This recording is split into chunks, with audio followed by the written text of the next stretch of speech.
आपण आज तयार करणार आहोत घरातल्या साहित्यापासून ओल्या हरभऱ्याचा भात। वडिलांनी हरभरे आणले होते, हरभऱ्याचे ढाळे आणले होते आणि ताजे होते। तर मागास हरभरा लावल्यामुळे ओले हरभरे आम्हाला ह्यावेळी खायला मिळाले आणि त्याचा भात सुद्धा बरं का। मला ना ओल्या हरभऱ्याची आमटी खूप आवडते, पण काय होतं सोलण्यासाठी किंवा वगैरे कंटाळा करते, त्यामुळं थोडंसं ते खाण्यासाठी मी जास्त हेच करत नाही।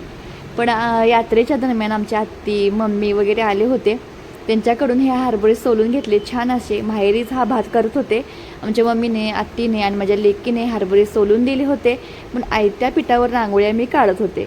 तर ओल्या हरभऱ्याचा भात करण्यासाठी घरातले अगदी मसाले भात करतो ना त्याच पद्धतीनं करायचा, फक्त ओला हरभरा वापरायचा।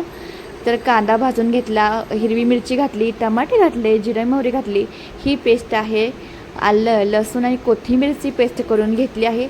अगदी मसाले भात असतो ना त्याच पद्धतीची हे फोडणी आहे, फक्त ह्यामध्ये ॲड करायचे आहे ओले हरभरे।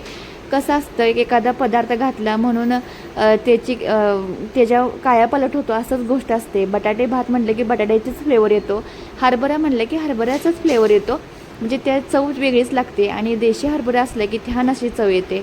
ह्यामध्ये मसाले भाताचा मसाला घातला आहे, गरम मसाला घातला आहे आणि थोडासा सांबार मसाला घालून सगळे मसाले छान असे परतून द्यायचे तेलामध्ये। चांगले परतले की त्यामध्ये आपण घालून घेणार आहोत इंद्रायणी तांदूळ। मसाले भात करायचा झाल्यानंतर इंद्रायणी तांदळाचा छान असा भात होतो। जशी ज्याची आवड असते तसा तुम्ही तांदूळ इथं वापरला तरी चालतो। एखाद्याला फडफडीत भात आवडतो किंवा चिकट आवडतो, जसं तांदूळ आवडतं तसं हे तर तांदूळ घेतलं तरी चालतो। हा एवढा ओला हरभरा त्या हे तर घेतला आहे सोलून, आणि तो आता आपण तांदूळ मिक्स केल्यानंतर ह्या मसाल्यामध्ये घालून घ्यायचा।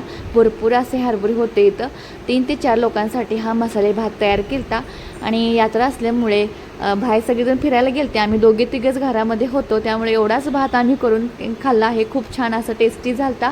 हिरवी मिरची घातली आहे, त्यामुळे मी तर लाल तिखटाचा वापर केला नाही। गरम पाणी घालायचं, जितकं तांदूळ आहे तितकं मी इथं 2-3 पट पाणी वापरलं आहे, म्हणजे 3 पट पाणी घेतलं आहे। थोडंसं गिच्चच भात पाहिजे होता म्हणून सगळं छान असं मिक्स करून द्यायचं आणि त्यामध्ये घालायचं चवीपुरतं मीठ घालायचं आणि कोथिंबीर असते तर कोथिंबीर घालायची। कसुरी मेथी आमच्या माहेरी नव्हती म्हणून कसुरी मेथी घातली नाही।